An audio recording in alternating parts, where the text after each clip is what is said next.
le thème de la formation. Yep. Ça enregistre là? Ouais. Ok. Ah merde. Visualiser des vidéos de haute qualité dans le Digimon.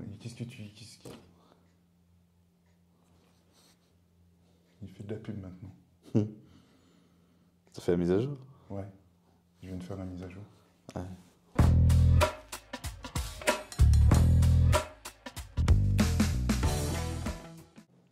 Donc aujourd'hui, Ouais, pour le Aujourd'hui. coup, la formation. ouais, la formation du secteur social. Alors la formation au plan large, hein, parce que quand tu prends que ce soit un éduc, un moniteur, éducateur ou même EJE, donc éducatrice de jeunes enfants, ou assistant social, Ouais. ouais, genre, je vais mettre les pieds dans le plat, je trouve qu'il y a un réel problème sur l'accompagnement, tu vois, de ces acteurs-là, parce que on regardait une vidéo là tout à l'heure avec Olivier il y a à peine 2 secondes. En fait, il va être intéressant de cibler, de spécialiser les gens, tu vois. Alors parce que, ouais, mais quand je dis spécialiser, c'est-à-dire que quand tu t'enclenches dans un ME, on va pas spécialiser. ME, c'est très large et tes missions, normalement, au sein d'une structure, sont très limites, tu vois, sont limitées. Normalement, dans les textes et dans tes actes, tu n'as pas autant de responsabilité qu'un éducateur spécialisé, qu'un assistant social ou qu'une JE, tu vois, c'est pas le même nombre d'années, c'est tout ça, et c'est pas le même niveau de diplôme aussi, tu vois. Donc t'as pas les mêmes attentes pour. Normalement, en tant que professionnel, en tant que recruteur, tu n'as pas les mêmes attentes d'un moniteur éducateur que d'un C'est éducateur vrai spécialisé. que tout le monde est mélangé et Ouais. la question de la responsabilité, ouais, effectivement, on demande la même chose que ce que soit Oui. ta Peu importe formation. ton- Et effectivement, AME, JE, ES, c'est pas pareil. Assistante sociale non plus, même s'il y a un trop commun dans la formation, mais Ouais, mais c'est pas les ça mêmes. pose question. C'est pas le même public en vrai. Hein. T'es sur du public large. Assistant social, tu peux aller partout. Éducateur, tu peux pas. Demain, tu peux pas dire ouais, je vais être assistant social ou assistant sociaux dans un lycée, tu vois. T'es éducateur spécialisé, tu peux pas y aller. Une assistante sociale peut y aller dans l'éducatif, tu vois. Un peu dire je suis travailleur social. Toi, t'es travailleur social, mais t'es dans des foyers, t'es dans des trucs qui sont limités, tu vois. Mais alors, ce que je voulais dire sur la spécialisation, ME, on n'en parle pas trop parce que c'est, comme je disais, tu vois un peu toute la panoplie du milieu éducatif, mais éducateur spécialisé, tu as 3 ans d'études. Moi, je pense, et je suis persuadé qu'il faudrait faire ça, c'est que on est un secteur qui est très large. Et en fait, il faut laisser la possibilité aux gens de dire, bah, pendant une année, je veux étudier que la petite enfance, que la protection de l'enfance. EJE, c'est spécialisé jeunes enfants, mais pareil, il balaye un peu tout le versant et une EJE peut être éducatrice spécialisée, tu vois. Donc c'est pareil, c'est pas normal, tu vois. Pour moi, un éducateur spécialisé ou une éducatrice spécialisée, elle devrait avoir 2 ans de cours larges, tu vois, Ouais. où elle voit tous les aspects, et à un moment dire, voilà, la dernière année, je veux me spécialiser, tu vois. C'est ça qui est dérangeant aujourd'hui quand tu entends éducateur spécialisé. T'es spécialisé en quoi? En rien. Tu parles avec des éducs spé, ils n'ont jamais fait de protection de l'enfance, ou alors d'autres, ils n'ont jamais fait de demande d'asile, ou alors d'autres, ils n'ont jamais fait de handicap. Donc, tu es spécialisé en quoi? Bah, je connais à peu près tout, mais je ne sais pas nager dans tous les bassins, tu vois. Et en fait, il y a un moment donné, tu dois savoir nager à la perfection dans un bassin pour pouvoir être légitime dans ce bassin-là. Tu vois ce que je veux dire? Sinon, à chaque fois, c'est que du terrain. Donc oui, on sait tous que bah, tu vas faire tes armes sur le terrain. Ouais, il n'y a pas de souci. C'est pas à l'école que tu apprends à gérer une crise, que tu apprends à encadrer un migrant parce que bah, avec ses émotions, c'est pas en cours que tu apprends ça. C'est sur le terrain, c'est quand tu le vis. Et tu vois, aujourd'hui, je pense, par exemple, je prends le domaine de la demande d'asile parce que c'est un secteur qui m'a moi formé et qui m'a vraiment interpellé. Et ben aujourd'hui, on te parle quasiment pas de ce que c'est qu'une protection subsidiaire, de ce que c'est que l'OFI, ce que c'est que l'OFPRA. Tout ça, tu ne l'apprends pas vraiment à l'école, tu vois. Et je pense même que tu ne l'apprends pas du tout, tu vois. Donc, à un moment donné, il faut savoir où est-ce que tu veux aller. Parce qu'admettons, tu fais EduxP parce que tu aimes la minorité sociale et tu aimes aussi travailler avec des inégalités, tu vois, c'est-à-dire que des gens qui n'ont pas les mêmes privilèges que d'autres, tu vois, parce que dans la protection de l'enfance, je vais dire qu'il y a des privilèges, même si c'est malheureux ce qui se passe, mais il y a des privilèges, c'est-à-dire que le financement n'est pas le même. Tu vois, et que toi tu veuilles y aller, il y a un moment donné, il va falloir que tu saches que tu vas être pas payé de la même manière, que ta convention, ça ne sera pas la même, tu vois, parce que protection de l'enfance, on est sur la convention 66, et protection de l'enfance demande d'asile, tu encadres des adultes, donc tu es sur la 51, ce qui en général c'est ça, hein. Et du coup, c'est pas les mêmes budgets, c'est pas la même façon d'être payé, c'est pas la même évolution professionnelle, et tout ça, tu dois le savoir, tu vois ce que je veux dire. Tout ça, on nous en parle pas trop, tu vois. Mais toi, comment tu vois le truc? C'est-à-dire que la formation dure 3 ans, il y a 2 stages courts et un stage long. Ça veut dire que l'idée, c'est de faire 2 stages courts pour s'ouvrir, découvrir, et à un moment donné, dans la dernière année, te dire, tu te finalement, spécialises dans ton stage. Je vais, là, tu parlais de la demande d'asile, et pendant 1 an, on m'apprend le jargon, on m'apprend tout le tissu, et les enjeux. Au-delà de ça, c'est en cours, je suis avec un prof qui est spécialisé aussi dans ça, qui connaît ça, tu vois.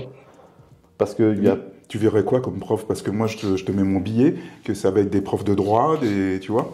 Ouais, il faudrait qu'ils ciblent à un moment donné des éducs qui travaillent aussi dans des secteurs comme la demande d'asile et qui disent ok, on a telle personne, tel éducateur qui est prêt à être à l'appel pour dire je vais aider à former dans une école, mais à raison de 1 heure dans la journée, tu vois. Ouais. Tu vois ce que je veux dire? C'est pendant 1 heure, tu as des cours que de la théorie sur la protection d'asile, tu vois, sur la demande d'asile. Et c'est là où c'est bénéfique parce que du coup, tu arrives pendant 1 heure, tu as un éduc qui vient t'enseigner c'est quoi l'OFPRA, c'est quoi l'OFI, comment on fait une demande de titre de séjour, comment on fait les démarches qu'il faut faire à la préfecture, comment on fait un recours à la CNDA, comment on saisit une aide juridictionnelle, tu vois, tous ces trucs-là, tu vois. Ça, c'est ce qui serait bien que ce soit développé au niveau des centres de formation. Et là, je suis d'accord avec toi. Et c'est pour ça que dans Focus Social, on va affiner tout ça. On va faire venir des personnes, des acteurs, pour partager un petit peu plus dans les détails toute cette question. Mais oui, je suis assez d'accord. L'information. Et d'ailleurs, on est plein en tant que professionnel à se dire... je voudrais bien intervenir dans les centres de formation, apporter, être un supplément. Et moi, j'ai pas réussi, par exemple. J'ai envoyé des CV, j'ai fait des trucs. Il y a que au CFE de l'Essonne, à Grigny, où j'ai pu intervenir. Ils acceptent tout le monde. Ils acceptent tout le monde. Et c'était un concours de circonstances, c'était marrant. Et, ils étaient en galère de formateurs. Et puis moi j'étais dispo et je suis intervenu là-bas et ça a été, moi de mon constat après il faudrait d'autres avis sur cette question, ça a été une vraie richesse parce que t'apportes non seulement ta pratique de terrain et t'essayes de la formaliser pour que ce soit entendable. C'est surtout que t'as une certaine liberté là-bas, tu vois. Ça c'est... Mais j'espère que la formation va évoluer, hein, parce que pour revenir sur la question de l'attractivité de ce secteur-là, moi je pense que ça doit passer par des acteurs engagés. Et puis, ok, t'as peut-être pas un diplôme de formateur, ok, t'as pas un niveau master en sociologie ou en sciences de l'éducation, mais qu'est-ce qu'on peut apporter aussi? Qu'est-ce qu'on peut apporter? On travaille avec des gens qui vont étudier, et analyser et être au contact de l'humain tout le temps. Donc, est-ce que des fois, il ne faut pas mettre plus des gens qui sont dans l'humain que des gens qui sont dans la formation?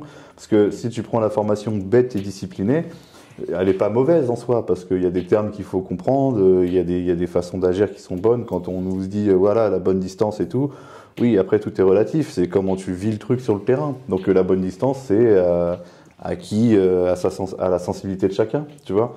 Donc tu peux être très proche d'une personne, mais quand t'es chez toi, tu vois. La personne t'appelle, dire non, je coupe en fait. Donc c'est ça la bonne distance, c'est savoir quand couper, qu'est-ce que t'induis chez l'autre, ça c'est important. Mais au-delà de ça, dans la formation, il faut allier le côté terrain, donc expertise du terrain, tu vois, et aussi expertise théorique. Donc si un éducateur arrive et par exemple se retrouve limité dans une approche théorique, bah là, ça devient compliqué. Donc, ce qu'il faut, c'est simple, c'est des trucs très courts, tu sais, des heures de cours très courts sur la spécialisation du secteur, tu vois.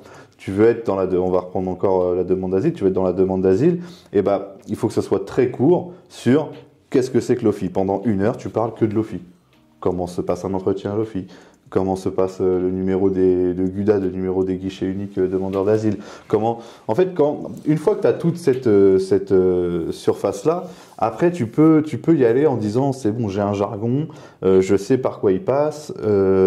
Maintenant, après, faut le vivre, tu vois. Mais tu sais déjà. C'est-à-dire que quand l'autre il va te dire bah tu m'accompagnes à la poste, tu vas pas dire bah pourquoi je t'accompagne à la poste. C'est pas un jeune que t'accompagnes à la poste. C'est un demandeur d'asile qui n'a pas les codes sociaux en France, qui ne comprend pas l'administration française, qui ne sait pas comment ça marche. Et en fait, c'est à toi de te former. Donc, tu vois, c'est ça aussi qui est intéressant, c'est que si tu arrives en tant que jeune pro, tu vois, tu as 18 ans, tu es éducateur, ou 19 ans, tu es éducateur, et tu arrives et tu dis, bah, toi-même, tu n'as jamais ouvert de compte. Tu vois, Comment tu vas informer un adulte de 30 ans qui vient d'un autre pays, qui parle des fois pas forcément français, sur une ouverture de compte, tu vois? Comment tu vas l'informer sur ça, sur comment ça va se passer? Parce que lui, il arrive, il est un peu stressé. Il te dit, on va où? Bah, tu vas à la poste, en général, c'est la poste. Tu vas à la poste, et puis tu fais la queue, et sauf que tu connais pas trop l'administration, donc tu sais pas où aller, tu sais pas ceci. Tu vois, donc si toi-même t'es pas formé et t'appréhendes pas ce passage-là, bah, tu vas pas rassurer, en fait. Tu vas pas être rassurant, tu vas pas être, du coup, ça va pas être bénéfique pour la personne que tu suis. Donc tout ça, c'est important de le mettre en pratique, et surtout de le connaître, tu vois, de le savoir. Ouais. Bon, ça part un peu dans tous les sens. Toujours, c'est comme ça, mais tu vois, il y a quelque chose que moi, depuis qu'il y a le Parcoursup, depuis qu'il n'y a plus de concours d'entrée, je me dis que ce serait peut-être une bonne chose qu'ils remettent un petit peu un concours d'entrée, parce que parce qu'il y avait quand même cette philosophie de dire bon, c'est pas une question de niveau scolaire. C'est très facile. Hein. Moi, quand j'ai passé le concours, on me disait, on essaye de voir si t'es câblé, si t'es structuré. Si tu aussi. Et puis il y avait aussi des tests. On pourra dire ce qu'on veut, hein, des tests psychotechniques pour savoir si t'avais le Wi-Fi à tous les étages. Et voilà. Aujourd'hui, c'est du tout venant. Et moi, je me rappelle aussi, on te demandait quand même de te débrouiller par toi-même, d'avoir quand même une petite expérience. Avant d'entrer dans la vie associative, dans autre chose, comment tu t'investis dans ton milieu et tu partages cette expérience. Et on te disait, c'est cool, c'est un des critères. Et puis aussi, il y avait aussi un critère d'âge un petit peu, tu vois. Il disait, il conseillait de dire, si vous venez dans la profession, à 23, 24 ans, c'est mieux, ça serait bien, quoi. Et voilà, moi je trouve que à vouloir, peut-être que c'est en parallèle avec la santé, tu vois, à se dire on a des problèmes de recrutement, on baisse tous les critères au bas, on ramène le maximum de personnes, tu vois, par rapport à ça. C'est ça qui est triste, c'est parce que ça c'est la réalité. Et puis ceux qui restent, on verra bien, quoi. Ça c'est la réalité. Tu vois, c'est ouf. Ouais, aujourd'hui on est sur ça, on est sur un truc on fait plus le tri en fait, tu vois. On prend tout ce qu'il y a et on fera le tri sur le terrain. Sauf que c'est un peu tard, tu vois. C'est tard, et puis pour les personnes qui sont accompagnées, certains on paye le tribut aussi. Ouais, ça peut être violent. Et puis surtout, ça peut desservir une équipe, une profession. Une institution. Moi, on arrive derrière, les mecs, ils nous attendent en disant... les éducateurs baltringues, c'est bon. C'est l'image du service, enfin de la fonction qui est ternie, hein, parce que tu le vois, hein, quand on intervient sur des situations où l'autre il te dit, je parle comme ça, je dis l'autre, mais quand un parent vient te dire, vous n'êtes pas les premiers qu'on voit, qu'est-ce que vous allez faire? Ouais, c'est dur. Hein. C'est au-delà de nous, on en rigole, tu vois, mais ça peut être dur à entendre si t'arrives que t'as 24 ans, va encaisser ça, tu vois. Tu viens d'arriver sur un poste ça vient d'être créé pour toi, tu vois ce que je veux dire? Ça peut être difficile, hein, parce que souvent en plus quand tu viens dans le social, tu viens avec des fragilités, tu vois.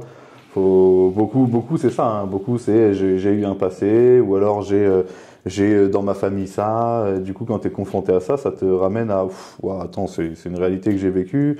Est-ce que je peux l'accompagner, tu vois, est-ce que je suis armé pour En fait, non, je suis pas construit psychologiquement. Donc, du coup, ça peut te ramener à des trucs qui te désorientent et tu fais pas du tout un bon accompagnement, tu vois. Et bah, t'en reviens encore à encore déchirer les gens, tu vois, à créer de la carence, tu vois, c'est assez compliqué à aborder. Après, c'est tout le côté, vas-y, qui t'a à côté de toi aussi, tu vois, il y a ça aussi. Hein.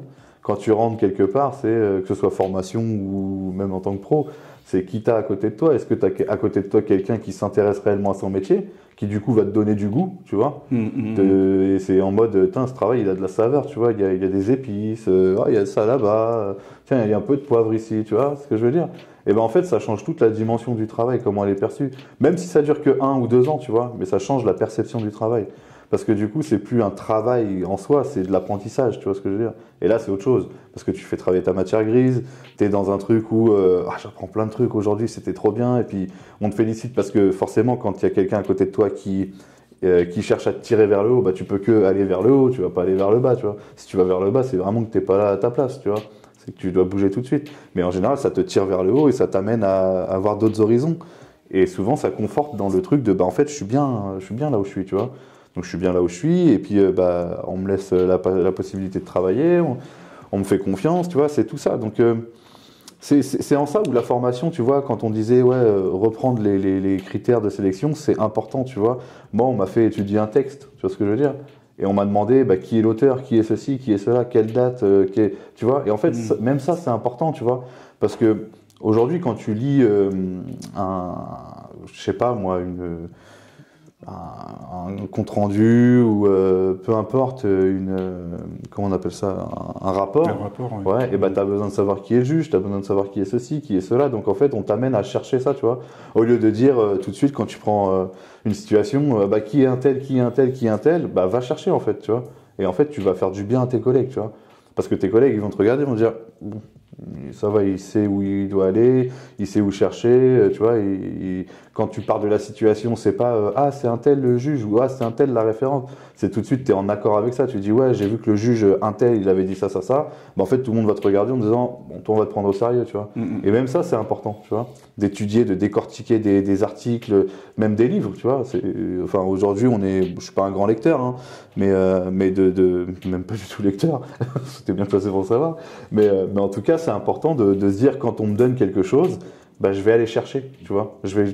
Je vais savoir, je vais chercher l'information, donc je vais apprendre par moi-même tout ce qui entoure cette situation, tu vois. Et ça, c'est important, tu vois. Qui est le grand-père, à qui on peut faire confiance, avec qui on peut parler de qui, tu vois. Tout ça, c'est ultra important. Et ça, tu prends aujourd'hui, en formation, par exemple, on ne parle pas de ça, tu vois. On s'en fout de ça, tu vois. On s'intéresse pas à ça. Tu vois. Alors que nous, on va justement dans Focus, on a toute cette capacité à dire voilà, ça a été observé, nous-mêmes on l'a observé, et aujourd'hui on est à l'aise pour en parler, quoi, tu vois. Et ça, c'est une vraie plus-value parce que demain, je sais pas si vous êtes en formation d'éduc et tout, au final, vous avez peut-être un intérêt à connaître tout ça et à avoir ces petits tips pour évoluer plus facilement dans votre cursus, quoi. C'est ça. Mais tout ça, on va développer. Ouais, bien sûr, sur des petites, sur des petites sessions. Dans Focus social, ça va être beaucoup. Beaucoup plus appuyé. Ouais, appuyé, enrichissant. Puis il y aura des intervenants. Des intervenants. Ça va être cool. Ah, ouais, clairement. D'autres professionnels et ça va être formateur. Tu sais, Max, je voulais revenir sur un truc. Cette semaine, je me baladais sur TikTok et je regardais un petit peu comment ça se passe dans la santé. Ouais. Et il y a pas mal d'aides-soignants qui témoignent, tu vois. Et tu sais quoi, je tombe sur un ex-soignant. Comment il s'appelle? Docteur, désolé, je ne me rappelle plus de ton blaze, mais docteur quelque chose... en tout cas, je m'inspire de toi là, pour le coup. Tu sais quoi, il parlait du tutoiement et du vouvoiement. Vis-à-vis il travaille aide-soignant en EHPAD. Donc des résidents, on va dire. Ouais, des résidents. Ouais. Et lui, en fonction de la personne, il tutoie. Il tutoie. Et ce qu'il essayait de dire, dans la relation de confiance... c'est beaucoup plus facilitant. Et tu vois, comment ça nous fait... Enfin, moi, ça m'a fait vachement écho. Et ce gars-là, il dit, à un moment donné, Eh ben, c'est pas autorisé. C'est pas autorisé et au niveau de... alors je sais pas si c'est de la charte ou de l'éthique, c'est considéré quand tu tutoies un résident comme de la malveillance. Ouais, malveillance, maltraitance, c'est des mots qu'on entend, ça. Ouais. Eh ben, moi, je trouve ça ouf, en fait. Et je te soutiens à 100% parce que moi-même, ça m'arrive de tutoyer les personnes que j'accompagne. Et bien sûr, il faut être capable d'évaluer. Tu peux pas faire ça avec tout n'importe qui. Mais la plupart, quand tu te poses, quand le temps de la rencontre s'est fait et puis tu vas commencer à aborder quelque chose de très important, de très personnel, tu te poses avec la personne et là, tu dis, écoute... et là, tu commences à tutoyer parce que tu montres à la personne aussi que tu prends à cœur sa situation et que tu te sens impliqué. Et nous aussi, on a été... ah ouais, on s'est fait bousculer là-dessus. On s'est fait interroger sur la question. Bah oui, ce sont des adultes, vous devez les vouvoyer. Alors oui et non, en fait. Oui et non. Et moi, ce truc de... c'est impératif de dire on doit vouvoyer. Eh ben, je suis d'accord avec toi, mon pote, quand tu dis... tous les cadres, les financeurs, venez faire du terrain et après on en reparle. Ça, c'est une vraie situation inconfortable, ça. Quand on te met sur ce truc-là, sur le truc de ouais, faut pas vous voyer, tu vois, ça devient inconfortable parce que tu te dis mais comment je dois travailler du coup, tu vois? Parce que c'est une pratique qui se fait on l'a dit à maintes reprises, qui se fait dans le monde entier, tu vois. Le tutoiement, tu ne vous vois pas, tu vas aux Antilles, tu ne vous vois pas, tu vas en Afrique, tu ne vous vois pas, tu vas en la Inde, langue anglaise, par exemple, ne fait pas de distinction entre le vous et le tu. C'est ça, exactement. Donc, pour moi, c'est important de tutoyer déjà d'une pour rendre les choses simples, tu vois. Même si des fois, ça peut arriver de vous voyer, mais parce que c'est des codes qui sont très, très ancrés chez nous et c'est pas dérangeant. Mais de tutoyer, ça implique en fait une autre proximité. Et tu peux, par exemple, dire tu déconnes ou dire vous déconnez, ça n'a pas la même signification, tu vois. Parce que quand tu vas dire vous, tu vas mettre une barrière qui est de bon, ok, ça reste un professionnel, tout ça. Quand tu vas dire tu vas casser cette barrière et tu vas enlever le côté pro. Et le fait qu'ils te voient pas forcément comme un pro, des fois, c'est bien. Tu vois, qui se disent... qui voient le côté humain. Ouais, qui se disent, en fait, je parle à quelqu'un qui, des fois, a les mêmes problèmes que moi, tu vois. Qui s'intéresse. Qui s'intéresse à moi, qui rencontre des difficultés aussi, parce que, pareil, en fait, c'est que le vous, le tu, et se confier, enfin, quand je dis se confier, c'est donner un peu, tu sais, de matière de ta vie à des gens, enfin, des suivis, on te dit, c'est pas bien. Tu fais ce que tu veux. Moi, encore tout à l'heure, là, il y a une jeune que j'ai suivie il y a longtemps. Hein. Quand je te dis il y a longtemps, c'est il y a plus de 6 ans. Il y a plus de 6 ans, qui m'a envoyé un message, bonne année Maxime, qui m'a dit voilà, je vais me marier, tu vois ce que je veux dire. Et en fait, il y a pas longtemps, elle me disait voilà, je suis en école d'infirmière, j'ai eu mon concours, merci pour ce que vous avez fait, tu vois. Et au-delà de, je m'en fous, j'ai rien fait pour elle. Moi, je suis parti de ce service. Elle avait quoi, 17 ans, je crois, un truc comme ça, tu vois. Donc, elle n'était même pas encore inscrite en études, tu vois. Et aujourd'hui, je l'ai recroisée il n'y a pas très longtemps dans la rue, tu vois, dans une ville. Et puis, elle me dit, ah, c'est toi et tout. Je la reconnaissais même pas, elle voulait me prendre dans les bras. Je lui dis, ouais, voilà. Et je lui dis, oh, tu fais quoi? Je sais pas quitter, toi, tu vois. Je dis, qu'est-ce qu'elle me veut, elle? Tu vois. Puis au final, elle me dit, ouais, je suis un tel et tout, machin. Je dis, oh, trop bien et tout. Je dis, mais qu'est-ce que tu deviens, ça? Et du coup, elle m'a parlé. Et puis, c'est là où, en fait, on a repris contact. Et puis, bah, tu sais, après, elle a une vie d'adulte. Donc pourquoi m'interdire de dire de répondre de temps en temps à un message parce que je la vois pas, tu vois, je la vois jamais.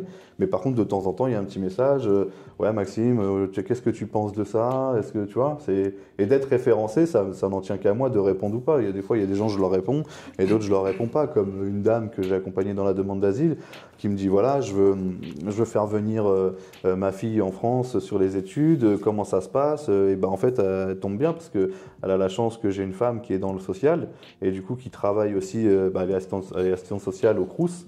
Donc tu vois, elle a cette facilité à pouvoir aiguiller, tu vois, à pouvoir informer, à dire bah écoute, et en fait tout simplement je l'ai mis en relation, donc je lui dis bah écoute tiens je te passe ma femme, je lui parle au téléphone et puis après c'est fini quoi, tu vois, on n'en parle plus. Et voilà, j'ai plus de nouvelles d'elle, tu vois ce que je veux dire. Mais c'est des contacts importants parce que quand tu fais ce métier-là, tu le sais pourquoi tu le fais. Tu vois, tu fais pas ce métier-là parce que t'es pas quelqu'un qui est dans les finances, t'es dans l'humain, tu vois. Donc tu parles pas d'argent avec les gens, tu parles juste de comment va ton quotidien, est-ce que ça se passe bien pour toi, est-ce que je peux t'aider, tu deviens aidant. Donc si à un moment donné tu occultes cette fonction-là, tu vois, tu te dis non, je suis juste un professionnel, je suis plus humain, bah en fait tu ne deviens plus aidant. C'est ça qui devient problématique. C'est que tu viens juste faire ton travail. Moi, si tu réfléchis comme ça, c'est moi ce que je viens faire, madame, monsieur, c'est un rapport sur vous. Tu vois? Et quand tu réfléchis comme ça, c'est ultra violent. Tu vois? C'est ultra violent. Et du coup, tu peux pas évoluer professionnellement. Parce que humainement, tu perds. Alors, tu vas évoluer professionnellement, mais tu vas prendre les galons, tu vois? Tu vas devenir chef, après directeur, mais le public, t'en as plus rien à faire, hein, tu vois. Et c'est ça qui me pose problème, parce que moi, j'ai eu la chance de travailler avec des chefs de service qui étaient ancrés dans le terrain, tu vois, qui disaient, voilà, moi, je reprends au ban, peut-être qu'on l'aura un jour sur Focus, tu vois, j'espère vraiment, parce que au-delà de profils intéressants ou pas, on s'en fout, mais par contre, c'est le parcours et la pratique qui est intéressante, tu vois, c'est que elle n'hésitait pas à se déplacer dans les appartements quand on allait voir les résidents, tu vois. Elle venait et puis elle disait, voilà, il faut que je fasse le check aussi. Si vous avez des problèmes, vous me les envoyez, je les reçois dans le bureau et puis je parle avec eux et on essaie de trouver une solution tous ensemble, tu vois. Et des fois, je l'ai vu aussi virer des gens en mode première arrivée, là, en mode, toi, t'as pas à prendre cette décision-là, tu vois. Donc, si t'as pas de chef directement sur place, tu laisses la personne avec l'autre personne. Donc, c'était un raciste. Tu vois, c'était un mec il venait du Pakistan et il était dans une chambre avec un Congolais, tu vois. Ouais. Et en gros, le Pakistanais, il dit non, les Noirs, c'est des voleurs, tout ça. Et je lui dis, mais au début, je lui dis pas que ma femme, elle est noire, tu vois, je lui dis pas tout ça. Et en fait, je commence un peu à me chauffer, tu vois. Et à lui dire, écoute, déjà, toi, t'es de quelle couleur? Tu vois, je lui dis, toi-même, t'es noir, tu insultes les Noirs. Et je lui dis, c'est juste que, en fait, après, il dit non, African guys et tout, machin, is not good et tout, et tout. Je dis, ok. Je dis, écoute, ici, il n'y a pas de ça. Je dis, en France, c'est pas comme ça. Je dis, en France, on essaie de faire en sorte d'être ensemble. Je dis, en plus, là, t'es dans un secteur où mec, t'as besoin d'aide, tu vois. Donc, si tu viens me voir, c'est que t'as pas où dormir, tu vois ce que je veux dire. Donc, fais en sorte que ça se passe bien. Et en fait, il me dit, non, il va me voler, patati. Je commence à m'énerver. Bon, lui expliquer un peu que dans ma vie, moi, mes enfants sont noirs, ma femme, je lui dis, donc, à un moment donné, tu commences à manquer de respect aussi à ma propre famille. Donc, je lui dis, tu sais quoi, tu dégages. Et en anglais, je lui dis, get out, tu vois, get out, dégage, tu vois. Et en fait, après, il se lève et ma chef, elle vient me voir, elle me dit, qu'est-ce qui se passe et tout, machin. Je lui dis, écoute, je lui dis, moi, je peux plus. Je lui dis, toi, tu prends la décision que tu as à prendre. Et elle dit, qu'est-ce qui s'est passé, tout ça. Et puis, en fait, je lui dis, écoute, il dit que l'autre, là, c'est un voleur parce que elle a dit, c'est bon, je veux plus en savoir d'autre. Elle a dit, tiens, tu gardes ton pack de kit d'admission. Parce qu'on leur donnait un kit d'admission avec, tu sais, brosse à dents, gel douche, enfin, en gros, serviette. Un kit d'admission. Ouais, un kit d'admission, tu vois. Mais, mais c'était bien parce que quand tu arrives dans un hôtel, tu vois, t'as ton petit savon, t'es content d'avoir un savon, oui, c'est ce que je veux dire. Mais c'est intéressant. Ouais, parce que je pense que tout le monde n'est pas au courant de ça. Non. Ouais. Et du coup, elle lui dit, parce qu'il dit, ouais, je vous rends ça. Elle dit, non, nous, on sait faire la part des choses. Nous, on est dans le partage et dans la bienveillance. Donc, tu gardes ta couverture de survie, tu gardes ceci, tu gardes cela. Par contre, tu viens plus chez nous. Tu vas ailleurs. Tu lui as donné des adresses, tu vois. Tu vas à tel endroit, mais chez nous, tu ne viens pas. Et en fait, c'est en mode, ça te servira, j'espère, tu vois, de faire attention à ce que tu dis et, tu vois, tes idées, tu as le droit de les avoir. Chacun a le droit d'avoir des idées, tu vois. Oui. Mais fais attention à ce que tu dis et à ce que tu fais, à quel endroit. N'empêche que tu as vécu, là, tu viens de pointer une réalité autour d'un racisme qui n'est pas souvent nommé. Non. Et ça aussi, ça fait partie d'une réalité de terrain. Parce que sur le plan politique, on est sur le vivre ensemble.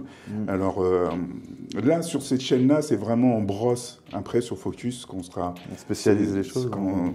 Sur le deuxième média qui est en train de se construire, on va aller beaucoup plus dans le détail. Mais là, effectivement, réalité qui fait mal. Et bref, on en reparlera parce que c'est intéressant. Entre les différentes cultures, les ethnies et tout ça, il y a tellement de choses à dire.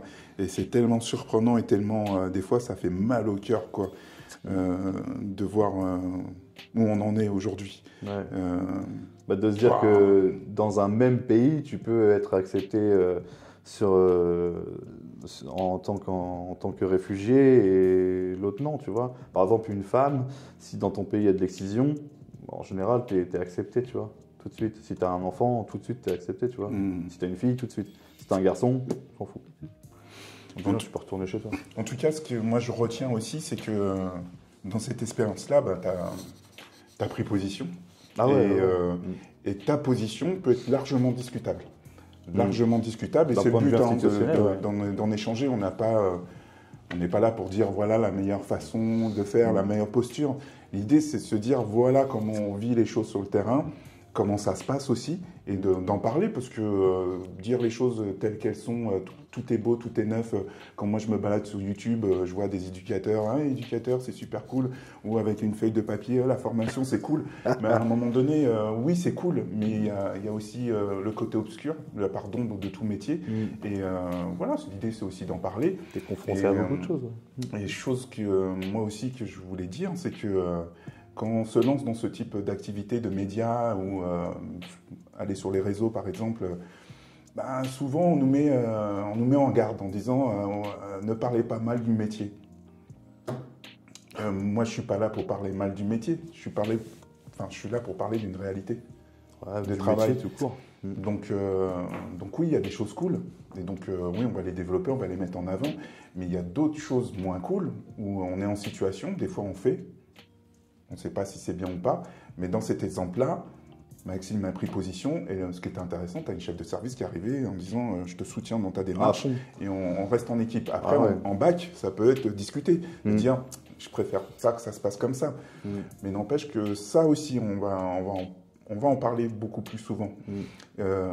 Et aussi pour parler d'une autre réalité qu'on ne dit pas, mais dans tout secteur, partout, il y a des bons professionnels et il y en a d'autres qui sont moins bons. Eh ben, on va en parler aussi. On va en parler parce que moi, à des moments donnés, j'étais pas parfait, mais par contre, je savais aller vers... quand je repérais un gars ou une nana, dire « Putain, il est bon, lui. Il a un sens clinique. » je traînais avec lui. J'étais pas en train de le casser ou faire n'importe quoi.